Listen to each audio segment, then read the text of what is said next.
Hello students, today in this video we will learn a new lesson from geography and the topic is nature, vegetation and wildlife. In this lesson we will learn how nature, vegetation and wildlife is important to humans. We will also see how nature, vegetation and wildlife are valuable natural resources. So, going to the topic natural vegetation. First of all, let us all know what is natural vegetation. Natural vegetation refers to all plants and trees that exist in their natural forms without any human interferences. It also helps in regulating a number of natural cycles like water cycle, carbon cycle, and nitrogen cycle, etc. Natural vegetations also help in preventing soil erosions by maintaining its texture and volume. By maintaining its characteristic features like its texture and volume, it is the primary source of oxygen to our atmosphere, which is crucial or very important for sustaining our life. Now, when we see the classifications of natural vegetations in the world, there are two types, one is India and one is world. So first let us see the classifications of natural vegetations in the region or the world, and there are 5 subtopics, that is tundra vegetation, evergreen forest, deciduous forest, grasslands and deserts. Now, what is tundra vegetation? Tundra vegetation is found in Arctic, Antarctic and Alpine region, and due to its severe cold, due to its long and severe cold, this region produces very less vegetations and it's treeless. Examples we can give is mosses, lichens, shrubs and grasses. And the sub-classifications of the tundra vegetation is again sub-classified into 3 types, that is Arctic tundra, Antarctic tundra and Alpine tundra. Now, when we go to the evergreen forest comprises of all the plants and trees that shades their leaf throughout the year. I repeat, it shades their leaf throughout the year because throughout the year in this place, in this forest, there is a rainfall throughout the year. Now, again, this evergreen forest is again sub-classified into boreal forest, which is also known as taiga forest. Second one is temperate evergreen forest. Next is Mediterranean vegetation, and next one is tropical evergreen forest. Now, when we go to the deciduous forests are mainly found in region, having a distinct dry season followed by the rainy season. So these types of forests will have a broad leaves, and this type of trees will shed their leaves right after the dry season. And again, this deciduous forest is sub-classified into temperate deciduous forest and tropical deciduous forest, which is also known as tropical deciduous forest is also known as monsoon forest. Now, grassland. Grasslands are the region covering the deserts and mostly made up 1/4 of the natural vegetations of the earth. Those regions that comes under this tropical area, they will known as tropical grasslands, and those areas that comes under mid-latitude is known as temperate grasslands. So, in short, again this grasslands is divided into 2 subtopics, that is tropical grasslands and temperate grasslands. Now, deserts. Deserts are those regions where the precipitations of rainfall is below 50 cm per annum. Now, in this type of region, you will see a very scanty. Scanty means very less vegetations, or sometimes you will not see any vegetations at all. Now, Antarctica is considered to be the largest desert, and the world hottest desert is considered to be the Sahara Desert. So these are the 5 classifications of natural vegetations in the region.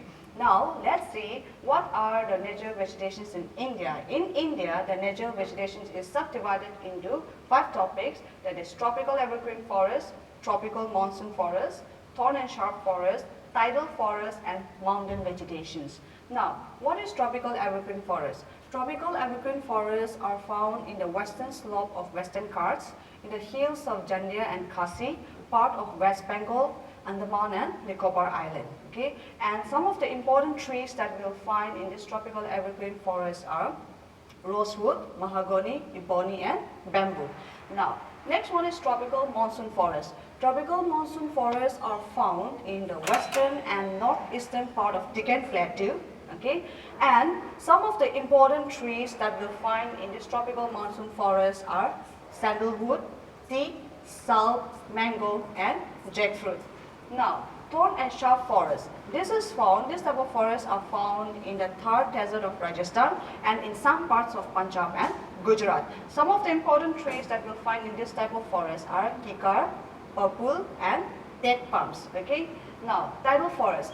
These tidal forests are also known as mangrove forests. Okay, mangrove forests. Tidal forests are also known as mangrove forests, and these forests are found in the deltaic regions of the eastern coast of India.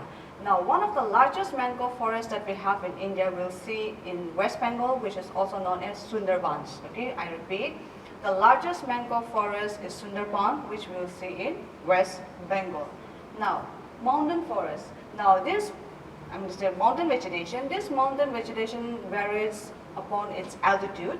Okay, as the temperature falls with the increase in altitude, it depends upon the region. Now, coniferous forests are some of the examples that we will see in this mountain vegetations. Okay, so these are the sub 5 classifications of natural vegetations that we find in India. Now, let's see what is conservation of forest. We all know why forest is very important, right? We all know what the nature forest provides us. So let's see what is the importance or conservation of forest. Wildlife, okay. Now, conservation of forest, like some of the disadvantage, okay, that is loss of forests, okay, then soil erosions and its degradation, which is caused by human activities, then natural calamities in the form of floods. All these are responsible for the ecological imbalances that is impacted a lot in the world's ecosystem. So in order to cover up that, some of the steps that we can take in order to conserve the forest are afforestation, planting trees on a large scale, okay, then growing of human population can be stopped, can be controlled, then mining and construction activities can be well managed and well planned, and the faulty agricultural activities should be stopped. So these are some of the measures that we can take in order to save our forests, and there are also many such examples where we can do in order to protect the forest. Now let's see wildlife, okay. Wildlife deals with the animals, birds, and all the species. Now, wildlife forms an important part of the rich natural heritage of our planet. Wildlife in India is both rich and varied with 372 species of mammals, 1,228 species of birds, 446 species of reptiles, and 204 species of amphibians. I repeat, wildlife forms a very important part of the rich cultural heritage of our planet. Wildlife forms a very important part of the rich cultural heritage of our planet, and wildlife in India is both very rich and varied, okay, and we have 372 species of mammals, 1,228 species of birds, 446 species of reptiles, and 204 species of amphibians. Now these collections, okay, makes our country one of the 12 mega diversity countries of the world. Okay, the collection of this wildlife makes our country one of the 12 mega diversity countries of the world.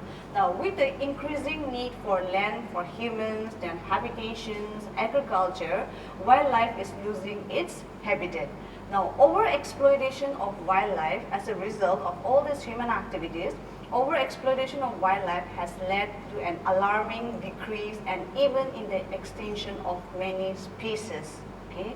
Now, what can we do in order to protect this wildlife are, now along with us, the Indian government has taken a numerous number of steps to protect the wildlife of our country.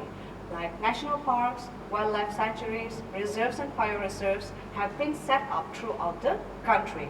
Now, the Indian government has also started projects, different types of projects like the Tiger Project, which was launched in 1973 to 74. Okay, and in total today there are 49 tiger reserves.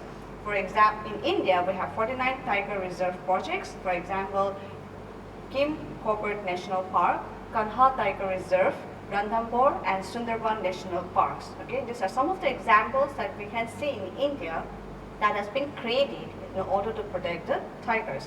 Now, In India, we have 103 national parks and more than 515 wildlife sanctuaries have been created, which covers nearly 4.5% of the total geographical area of the country.